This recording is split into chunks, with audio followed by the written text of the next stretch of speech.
শিয়ালের কাছে মুরগির নিরাপত্তা নিশ্চিত করার মতো। যারা নৈরাজ্য তৈরি করছে তারা আজকে নৈরাজ্য ঠেকানোর দায়িত্ব গ্রহণ করেছে। তাদের তারা এই প্ল্যাটফর্মটি ব্যবহার করে এক হচ্ছে যে এক ধরনের সন্ত্রাসী কর্মকাণ্ড পরিচালনা করা হচ্ছে।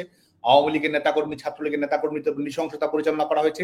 এই প্ল্যাটফর্মটি ব্যবহার করে গোটা বাংলাদেশের ভাস্কর্য, সনাতন ধর্মাবলম্বীদের উপরে আঘাত, সবকিছু এই প্ল্যাটফর্ম থেকে ব্যবহার করে করা হয়েছে। এবং শিক্ষা প্রতিষ্ঠানগুলোতে আজকে কি হচ্ছে, গতকালকেই তো আমাদের শিক্ষা প্রতিষ্ঠানগুলো ঢাকা শহর থেকে বাংলাদেশের বিভিন্ন শিক্ষা প্রতিষ্ঠানগুলো এক ধরনের ফাইট ক্লাবে পরিণত হয়েছিল। এবং যে শিক্ষকদেরকে আমরা সবসময় সম্মান করি, 5 আগস্ট পরবর্তী প্রেক্ষাপটে আজকে বাংলাদেশ ছাত্রলীগের একজন কর্মী হিসেবে আমি আজকে আনুষ্ঠানিকভাবে প্রকাশ্যে শিক্ষকদের কাছে ক্ষমা প্রার্থনা করি যে এই আজকে গোটা বাংলাদেশের শিক্ষকেরা যে দুর্বিষহ যন্ত্রণার মধ্য দিয়ে গেছেন।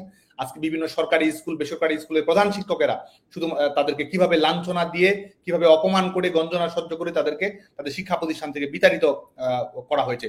বিশ্ববিদ্যালয়, মেডিকেল কলেজে, ইঞ্জিনিয়ারিং বিশ্ববিদ্যালয়, পলিটেকনিক ইনস্টিটিউট সবখানেই আমাদের শিক্ষকদের কিভাবে বিতাড়িত করা হয়েছে। বাংলাদেশ ছাত্রলীগের উপরে যে জুলুমশাহী তারা চাপিয়ে দিয়েছে, আমি ছাত্রলীগের কর্মী হিসেবে আজকে আমরা বরং শিক্ষকদের কাছে ক্ষমা প্রার্থনা করি যে এই পরিস্থিতি তৈরি হয়েছে। আমরা হয়তো আরো যে প্রতিবাদী প্রতিরোধী ভূমিকায় থাকা প্রয়োজন ছিল, এই অপশক্তির বিরুদ্ধে রুখে দাঁড়ানোর প্রয়োজন ছিল, সেটি হয়তো আমরা প্রত্যাশিত মাত্রায় করতে পারিনি। যে কারণে আজকে সকল শিক্ষকের কাছে আমরা বাংলাদেশ ছাত্রলীগের কর্মীরা আজকে ক্ষমা প্রার্থনা করি এবং একই সঙ্গে আমরা শপথ নিচ্ছি যে যারা আমাদের এই শিক্ষকদের সঙ্গে, যারা শিক্ষকের মর্যাদা ক্ষুণ্ণ করেছে, আমাদের সাধারণ শিক্ষার্থীদের যারা শিক্ষার অধিকারকে যারা ক্ষুণ্ণ করেছে এবং শিক্ষার্থীদের লাশের উপর কামিয়া হয়ে যারা আজকে ক্ষমতা জবরদখল করে ক্ষমতায় বসেছে এবং তারাই বলেছে যে শিক্ষার্থী হত্যার বিচার করা যাবে না, তাদের বিরুদ্ধে অবশ্যই আমরা প্রতিরোধ গড়ে তুলবো।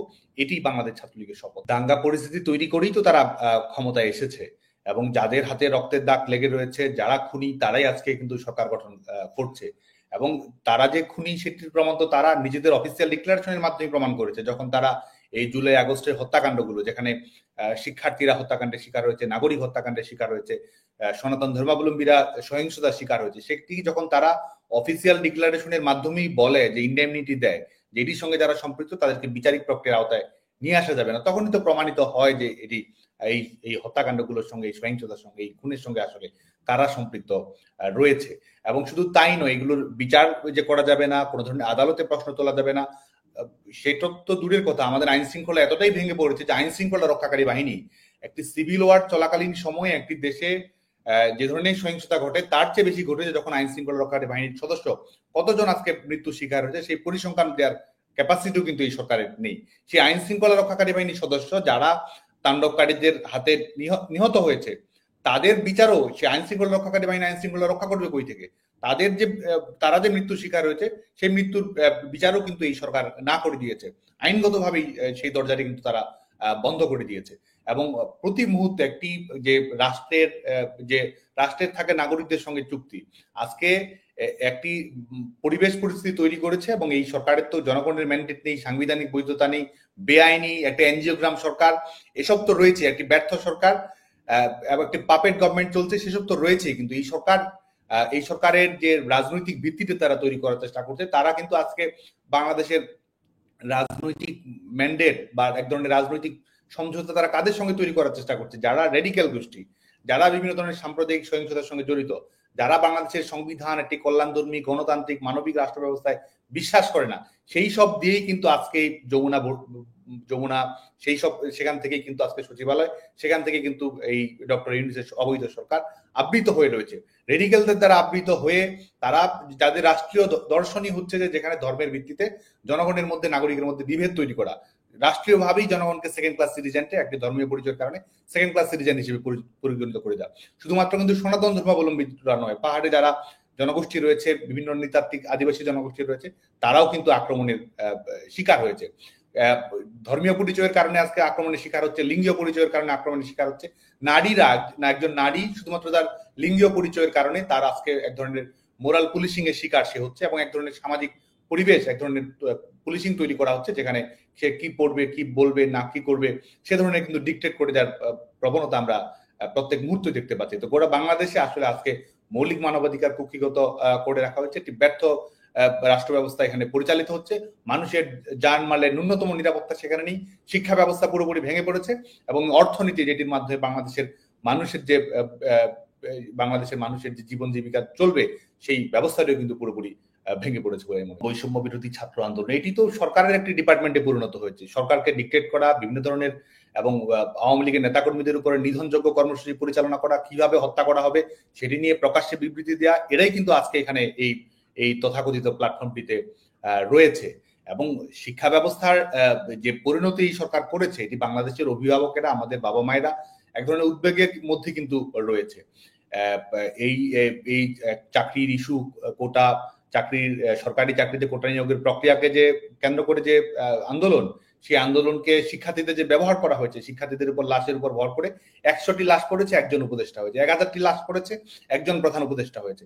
এই তো এদের মূল লক্ষ্য ছিল। শিক্ষার্থীদের শিক্ষা কিংবা শিক্ষার্থীদের চাকরি কোনোটিই কিন্তু তাদের মূল লক্ষ্য ছিল না। সেটির প্রমাণ কিন্তু আজকে আমরা প্রত্যেক মুহূর্তে দেখতে পাচ্ছি। এবং এই সরকারের কাছে আপনি কি বা আশা করবেন? বিসিএস নিয়ে কি ধরনের টাল ভাঙা শুরু করেছে, 32 বছরের নিয়ম করছে, এদিকে একজন শিক্ষার্থী কতবার বিসিএস পরীক্ষা অংশগ্রহণ করতে পারবে সেটিকে এক ধরনের তারা নিয়মে বেঁধে দিচ্ছে, 3 বার 4 বার।